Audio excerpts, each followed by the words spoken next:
ಭಾರತ ಪಾಕ್ ಕದನ ವಿರಾಮದ ಮಾತುಕತೆ.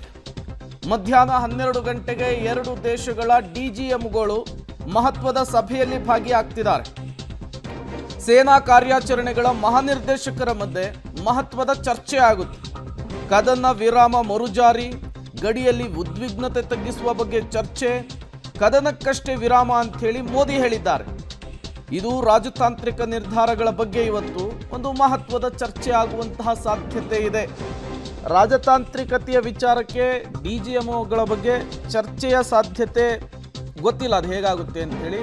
ಬಟ್ ಗಡಿ ವಿಚಾರಕ್ಕೆ ಪಾಕಿಸ್ತಾನ ಮತ್ತು ಭಾರತದ ನಡುವೆ ಉಂಟಾಗಿರುವಂತಹ ಉದ್ವಿಗ್ನ ಪರಿಸ್ಥಿತಿಯ ವಿಚಾರಕ್ಕೆ ಸಂಬಂಧಪಟ್ಟಂತೆ, ದಾಳಿ ಪ್ರತಿದಾಳಿಯ ವಿಚಾರಕ್ಕೆ ಸಂಬಂಧಪಟ್ಟಂತೆ ಒಂದಿಷ್ಟು ಚರ್ಚೆಗಳಾಗುವ, ಒಂದಿಷ್ಟು ನಿಬಂಧನೆಗಳನ್ನು ವಿಧಿಸುವ, ಒಂದಿಷ್ಟು ಮಹತ್ವದ ಅಂಶಗಳ ಬಗ್ಗೆ ಇಲ್ಲಿ ಚರ್ಚೆ ಆಗುವಂತಹ ಸಾಧ್ಯತೆ ಎದ್ದು ಕಾಣಿಸ್ತಾ ಇದೆ.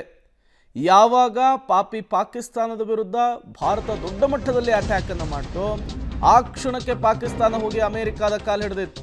ಕದನ ವಿರಾಮಕ್ಕೆ ಪಾಕ್ ಬೇಡಿಕೆ ಇಟ್ಟಂತಹ ಹಿನ್ನೆಲೆಯಲ್ಲಿ ಭಾರತ ಇವತ್ತು ಷರತ್ತನ್ನು ವಿಧಿಸುವಂತಹ ಸಾಧ್ಯತೆ ಇದೆ. ಮೋಸ್ಟ್ ವಾಂಟೆಡ್ ಉಗ್ರರನ್ನ ಭಾರತದ ವಶಕ್ಕೆ ಕೇಳುವಂತಹ ಸಾಧ್ಯತೆ ಇದೆ. ಪಾಕಿಸ್ತಾನದಲ್ಲಿರುವಂತಹ ಭಯೋತ್ಪಾದನಾ ನೆಲೆಗಳನ್ನು ಧ್ವಂಸಗೊಳಿಸಬೇಕು. POK ವಿಚಾರವನ್ನು ಭಾರತ ಗಟ್ಟಿಯಾಗಿ ಮುಂದಿಡುವಂತಹ ಸಾಧ್ಯತೆ ಇವತ್ತಿನ ಸಭೆಯಲ್ಲಾಗಬಹುದು. ಸಿಂಧೂ ನದಿ ಜಲ ಒಪ್ಪಂದದ ವಿಚಾರ ಪ್ರಸ್ತಾಪವಾಗುವಂತಹ ಸಾಧ್ಯತೆ ಇದೆ. ಸಿಂಧೂ ನದಿ ವಿಚಾರ ಆಗಿರಬಹುದು, ಬಾರ್ಡರ್ಗಳನ್ನು ಲಾಕ್ ಮಾಡಿರೋದಾಗಿರಬಹುದು, ಮತ್ತೊಂದು ವೀಸಾ ವಿಚಾರವೇ ಆಗಿರಬಹುದು, ಅದೆಲ್ಲವೂ ಕೂಡ ರಾಜತಾಂತ್ರಿಕ ವಿಚಾರ ಆಗಿರೋದ್ರಿಂದ ಇವತ್ತಿನ ಸಭೆಯಲ್ಲಿ ಎಷ್ಟರ ಮಟ್ಟಿಗೆ ಚರ್ಚೆ ಆಗುತ್ತೋ ಗೊತ್ತಿಲ್ಲ. ಹಾಗಾದರೆ ಇವತ್ತು ಕದನ ವಿರಾಮದ ಸಭೆಯಲ್ಲಿ ಯಾವೆಲ್ಲ ಅಂಶಗಳ ಬಗ್ಗೆ ಚರ್ಚೆ, ಏನೆಲ್ಲ ಬೆಳವಣಿಗೆಗಳು?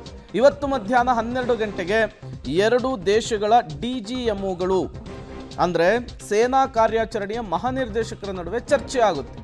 ಸೇನಾ ಕಾರ್ಯಾಚರಣೆಗಳ ಮಹಾನಿರ್ದೇಶಕರು ನಡೆಸುವಂತಹ ಈ ಸಭೆ ಇದೆಯಲ್ಲ, ಇದು ಕುತೂಹಲ ಕಾರಣವಾಗ್ತಾ ಇದೆ. ಕದನ ವಿರಾಮ ಮರುಜಾರಿ, ಗಡಿಯಲ್ಲಿ ಉದ್ವಿಗ್ನತೆ ತೆಗೆಸುವಂತಹ ಬಗ್ಗೆಯೂ ಕೂಡ ಚರ್ಚೆ ಆಗಬಹುದು. ಕದನ ವಿರಾಮಕ್ಕೆ ಪಾಕೇ ಬೇಡಿಕೆ ಇಟ್ಟಿದೆ ಅಮೆರಿಕ ಮೂಲಕ. ಈ ಹಿನ್ನೆಲೆಯಲ್ಲಿ ಭಾರತ ಒಂದಿಷ್ಟು ಟರ್ಮ್ಸ್ ಆ್ಯಂಡ್ ಕಂಡೀಷನ್ಸ್ಗಳನ್ನು ಅಪ್ಲೈ ಮಾಡುವಂತಹ ಪಾಸಿಬಿಲಿಟೀಸ್ ಜಾಸ್ತಿ ಇದೆ. ಮೋಸ್ಟ್ ವಾಂಟೆಡ್ ಉಗ್ರರನ್ನ, ಅದರಲ್ಲೂ ಕೂಡ ಭಾರತಕ್ಕೆ ಬೇಕಾದವರನ್ನ ವಶಕ್ಕೆ ಕೇಳುವಂತಹ ಸಾಧ್ಯತೆ ಇದೆ. ಪಾಕಿಸ್ತಾನದಲ್ಲಿರುವಂತಹ ಭಯೋತ್ಪಾದನಾ ನೆಲೆಯನ್ನು ಧ್ವಂಸಗೊಳಿಸಬೇಕು ಅನ್ನುವಂತಹ ಸೂಚನೆಯನ್ನು ಪಾಕಿಸ್ತಾನಕ್ಕೆ ಪಾಸ್ ಮಾಡುವಂತಹ ಸಾಧ್ಯತೆ ಇದೆ.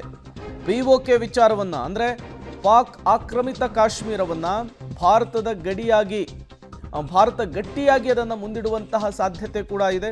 ಇಂದು ಸಿಂಧೂ ನದಿ ಜಲ ಒಪ್ಪಂದದ ವಿಚಾರವನ್ನು ಕೂಡ ಪ್ರಸ್ತಾಪ ಮಾಡುವಂತಹದ ಸಾಧ್ಯತೆಗಳು ಜಾಸ್ತಿ ಇದೆ ಅನ್ನೋದು ಗೊತ್ತಾಗ್ತಾ ಇದೆ. 12 ಗಂಟೆಗೆ ಸಭೆ ಇದೆ. ಸಭೆಯ ನಂತರ ಮತ್ತೇನೆಲ್ಲ ಬೆಳವಣಿಗೆಗಳಾಗುತ್ತೆ ಅನ್ನೋದನ್ನು ಕಾದು ನೋಡಬೇಕು.